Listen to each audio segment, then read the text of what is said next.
प्राय 7 लाख से बेसी श्रमिकर एकाउंट में 5,000 करके पैसा देव कैसो केदिन माনৰ পাছত আপোনালোকে 342 কোটি টকা 342 crore আপোনালোকে চাহ বাগিচাৰ শ্ৰমিকৰ একাউণ্টত ভৰাই দিব প্ৰায় 5,000 কৰি 6 লাখ শ্ৰমিকৰ একাউণ্টত ভৰাই দিব এইটো আপোনালোকে লাজ পাব লাগিছিল ভোট কিনিবৰ কাৰণে এই ধৰণৰ ৰাজনীতিটো ঠিক নহয় ফাইনান্সিয়ালি আপোনালোকে মানুহক হেল্প কৰিব বিচৰা নাই আপুনি লাষ্ট এবাৰ 5,000 টকা দিছিল 2500 টকা দ্বিতীয় দুটা ইলেকশনৰ এটা ইলেকশনৰ আগত পাছত আৰু 2500 টকা সোমাইছিলে আৰু এটা ইলেকশনৰ আগত এইবাৰো ঠিক 26 ইলেকশনৰ আগে আগে আপোনালোকে 5,000 পইচা এটা সোমাই দিব সোমাই মানুহৰ মাইন্ডসেটত এইটো সোমাব বিচাৰিব জামি চাওক বিজেপিয়ে পইচা দিছে আৰু দিব নেক্সট বাৰ আকৌ এবাৰ ভোট দে 5,000 টকা সোমাই দি প্ৰতিগৰাকী শ্ৰমিকক বজাৰত নি আপোনালোকে 25,000 টকা লুটিব এই ধৰণৰ ৰাজনীতি কৰি আছে গতে 5,000 ৰাজনীতিত কোনো মানুহ ভুল যাব নালাগে 6 লাখ মানুহক 5,000 টকা দি অসমৰ 70 লাখ চাহ বাগিচা আদিবাসী শ্ৰমিক আদিবাসী ভোটাৰৰ কপালত আপোনালোকে 5,000 টকা ভোটাৰ হিচাপে নিৰ্ণিত কৰিবৰ কাৰণে মানে প্ৰতিষ্ঠিত কৰিবৰ কাৰণে যে আপোনালোকে যে উঠি পৰি লাগিছে ইটো আমাৰ কাৰণত লাজৰ বিষয় যদি আপোনালোকে কামেই কৰিছে ভাল কামেই কৰিছে আপোনালোকে ফ্ৰী এণ্ড ফেয়াৰ কথা বতৰা পাতক মুক্তভাৱে পাতক আমি এইকেইটা কাম কৰিলো ইয়াৰ বিনিময়ত ভোট দিয়ক মানুহে তেতিয়া আপোনালোকক ভালকৈ ভোট দিব আপোনালোকে পইচা দি পেলাই মানুহক প্ৰলোভিত ভয় ভাবুক কৰি পেলাই ভোট লোৱাৰ যেটো কায়দা কৰিছে এটো উচিত হোৱা बैंक अकाउंट सब ठीक है बैंक अकाउंट आधार लिंक रहे लगी तार पीछे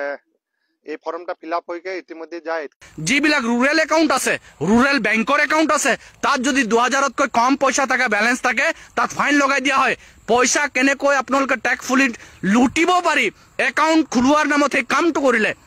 বেলেগ বেলেগ যিবিলাক চহৰাঞ্চলত যিবিলাক একাউন্ট আছে 3,000 টকা যদি মিনিমাম ব্যালেন্স মেইনটেইন নকৰে তেতিয়ালে তাতো আপোনালোকে ফাইন লগাই পইচা কাটে পইচা জমা হলে ঘাৰুসকে কাটি দিয়ে মাজত যেতে এটিসি বাগানৰ পেমেন্টৰ কথাটো আহিছিল হে সময়ত আমি প্ৰতিবাদ কৰি আহিছিলো মই এখন বাগিচাৰ কথা কম এই বাগিচাখন আছিল ডিপলিং চাহ বাগিচা তাৰ বাগিচাৰ মানুহখিনি দৰমহা পোৱা নাছিল হাজিৰা পোৱা নাছিল तमाम প্ৰতিবাদ হল বহুত হুলস্থুল হল ঢেৰ হালাগুলা হল বাধ্য হৈ পেলাই চৰকাৰে এটা পেমেন্ট দিলে কলে আমি ক্যাশ পেমেন্ট নকৰো আমি বেংকত কৰিম এই আপোনালোকৰ ফ্ৰী একাউন্টত পইচা কিটা সোমালে গুটে বেংকে কাটি তলে কাৰণ গুটেই বাগিচাৰ মানুহৰ একাউন্ট বিলাকত ব্যালেন্স মেইনটেইন নোৱাৰ কাৰণে সবতে ফাইন লাগি আছিল গতি আপোনালোকৰ ফ্ৰী একাউন্টৰ যেটো চমৎকাৰ এই চমৎকাৰ টল ফ্ৰী একাউন্টৰ নামত কেনেকৈ মানুহৰ পৰা পইচা वसूली কৰিব পৰা যায় পইচা লুটিব পৰা যায় তাৰ এটা উৎকৃষ্ট কৌশল আপোনালোকে লৈ বেংক একাউন্ট সব মানুহে কৰিলে আসিলে আগৰ পৰা কিছুমান মানুহ নাছিল শ্রমিকের আপনি দিনে বাতাই যে 200 বছর হয়ে গেলে 200 বছর পিছে আপনিকে ঝুমর পৃথিবী মে বিখ্যাত হলে মাজত বিনন্দিনী কৰিলে ঝুমৰ বিনন্দিনী আমাৰ বিনন্দিনীত অংশগ্ৰহণ কৰা আমাৰ কলা কুকুলি বিলাককো এটা আপোনালোকে পইচা দিম বুলি কলে আপোনালোকে হদম্বে ঘোষণা কৰিছিল আমি গ্ৰিনিজ বুকস অফ ওয়াৰ্ল্ড ৰেকৰ্ডছত এই বিনন্দিনীৰ বুলে অভিলেখ সৃষ্টি কৰিম কিন্তু আজিলৈকে গ্ৰিনিজ বুকস অফ ওয়াৰ্ল্ড ৰেকৰ্ডছৰ সাৰ্টিফিকেটখন আমি কোনো দেখিবলৈ নাপালি আমি সাংস্কৃতিকভাৱে সহকী জাতি বিশ্ব জানক নাজানক পিছৰ কথা আমি সাংস্কৃতিকভাৱে সহকী জাতি আৰু তাত বিনন্দিনীৰ যিখিনি কালচাৰ শো কৰা হল এই কালচাৰ শো কৰা কালচাৰখিনি ফুল মানে টোটালি আমার যেটা কাস্টম যেটো আমার কি কয় ট্রেডিশনাল যেটো আমার কালচার আছে তার লগত যে বহু ক্ষেত্ৰত মিল নাই এই কথাগুনি আপোনালোকক হোঁৰাই থৈছো যদি বাদ পর্যায় হলে হয়তো পিছে আপনি কোড দেখ নাই পারবই কারণ এটা একে দিনে 15 तारीख ने कितना लास्ट डेट दे है ओकर भीतर में सब फॉर्म फिलअप करके अपडेट करे लाग पीछे और मैं कोड देख नहीं पारबो कारण एखनी हमनी के टाइम दे पीछे जितना बोलो कोड देख नहीं पारबो ওটা সবে থা নিকল के आके हमनी के এখন ওয়ার্ড মেম্বার আইগলি কি কঠিন বাতাই দিলে হলে ধর দিনে কাম জালে রাইতে যাইকে বাতালি বা খুব ফজরে বাতাই দিলি আর বহুত কষ্ট করতে ভাই বাগিচাখন এটা দৃশ্য দেখা বিচাৰিছো এইখন বাগিচাতে আজি বছৰ ধৰি কৰ্ম কৰি পেলাই জীৱিকা নিৰ্বাহ কৰি থকা শ্ৰমিকসকলৰ জীৱনৰ জীৱিকা যেটা হাহাকাৰ অৱস্থাত গৈছে বাগিচাখন মৃতপ্ৰায় অৱস্থাত আছে আৰু এই বাগিচাখন খুদ মোদী আৰু হিমন্ত চৰকাৰে পৰিচালিত কৰে সেই বাগিচাখন অৱস্থাটো আমাক চাওক কেনেকুৱা এটা অৱস্থাৰ মাজতে এই বাগিচাখন গতি কৰিছে এইখন হল এন্ডুৱেল কোম্পানীৰ এখন বাগিচা যিখন বাগিচাত আজি পাত সিঙ্গিব নোৱাৰাকৈ 3 ফুট 2 ফুট 2.5 ফুট কবাত 1.5 ফুট কবাত 1 ফুট আৰু জংগল হৈ গুটে বাগিচাখন ধ্বংস হৈছে কিন্তু বাগিচাখন ধ্বংস হোৱাৰ দৃশ্যটো বিজেপিৰ চা মৰ্চাই দেখি নাপায় তেওঁলোকে এই দৃশ্যবিলাক দেখাওক কেন্দ্ৰীয় আৰু ৰাজ্য চৰকাৰক কওক যে আপোনাৰ অধীনস্থ এই বাগিচাবিলাক আজি মৃতপ্ৰায় অৱস্থাত হৈছে এই বাগিচাসমূহত প্ৰায় 30,000 মানুহে কাম কৰে এন্ডুৱেল কোম্পানীৰ 10খনকৈ অসমত চাহ বাগিচা আছে আমাৰ নাহৰকটীয়া সমষ্টিৰ এখন বাগিচা আছে দিছাম বাগান টিংখং সমষ্টিৰ 3খন বাগিচা আছে আমাৰ টিংখং বাগান ৰাজগড় বাগান বামুনবাড়ি বাগান আমাৰ মায়ামৰা সমষ্টিত চৰাইদেউ বাগান আছে চৰাইদেউ ডিস্ট্ৰিক্টৰ মায়ামৰা সমষ্টিত হিংৰিজান চাহ বাগিচা আছে আমাৰ মৰাণৰ খুৱাং সমষ্টিত খোৱাং চাহ বাগিচা আছে, লাহোৱাল চাবুৱা সমষ্টিত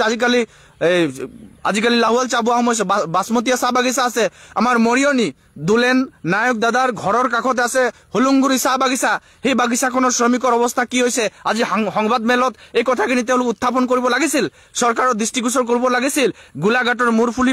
মূৰফুলনি বাগিচাৰ অৱস্থাৰ শ্ৰমিকৰ অৱস্থা কি হৈছে এই কথাখিনি তেওঁলোকে সংবাদ মেলত ক'ব লাগিছিল। বগিজান চাহ বাগিচাৰ অৱস্থাৰ শ্ৰমিকৰ অৱস্থা কি হৈছে এই কথাখিনি সংবাদ মেলত ক'ব লাগিছিল। সংবাদ মেলত তেওঁলোকে কি কৈছে যে এই যে দেখিছে এখন বাগিচাখন, এই বাগিচাখনৰ দৃশ্যাৱলীবিলাক তেওঁলোকে ক'ব লাগিছিল যে এনেকুৱা এটা হাহাকাৰ অৱস্থাৰ মাজত ভাৰত চৰকাৰে প্ৰত্যক্ষভাৱে পৰিচালিত কৰা,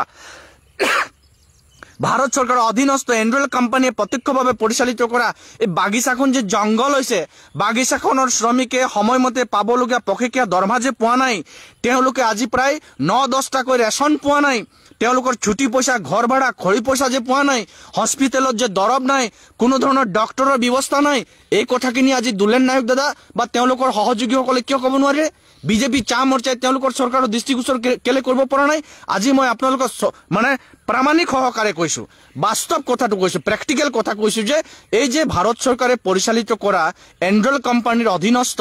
এইখন বাগিচাৰ এই দৃশ্যটো চাওক। দৃশ্য নহয়, দৃশ্যই সঁচা কথা কয়। আৰু এইখন হ'ল ৰাজগড় চাহ বাগিচা। ৰাজগড় চাহ বাগিচাৰ বৰ্তমানৰ এই অৱস্থাটো চাওক, কেনেকে জংঘল হৈছে। আৰু প্ৰতিষ্ঠিত চাহ বাগিচা, যিখন বাগিচাত প্ৰত্যক্ষ পৰোক্ষভাৱে প্ৰায় 10,000 মান মানুহ এই বাগিচাখনৰ ওপৰত নিৰ্ভৰশীল। ওচৰতে এটা সৰু টাউন আছে, এই টাউনৰ দোকান পোহাৰ বিলাকে বাগিচা থোৱা দৰমহাৰ পৰাই খুব সুন্দৰকৈ চলিছিল। যেতিয়াই প্ৰায় বাগিচাখনত হাহাকাৰ পৰিস্থিতিৰ সৃষ্টি হ'ল, সময়মতে দৰমহা নোহোৱা হ'ল, বাগিচাৰ শ্ৰমিকসকলে পাব লগা তেওঁলোকৰ প্ৰাপ্যবোৰ সময়মতে যেতিয়া নোপোৱা হ'ল, তেতিয়া প্ৰায় ওচৰৰ যিটো মানে অৰ্থনীতি আছিল সি ধ্বংসৰ ফালে গতি কৰিছে, দোকান পোহাৰবিলাক নচলা হ'ল। আজি মই বিজেপি চাহ মৰ্চা উত্থাপিত কৰা এই কথাটো মই আপোনালোকৰ দৃষ্টিগোচৰ কৰিব বিচাৰিছো যে এন্ড্ৰইল কোম্পানীৰ বাগিচাৰ শ্ৰমিকৰ পষেকীয়া দৰমহাটো বাদ দিয়ক, ৰাচনসমূহ তেওঁলোকে পোৱা নাই, ছুটি পইচা তেওঁলোকে পোৱা নাই, ঘৰ ভাড়া তেওঁলোকে পোৱা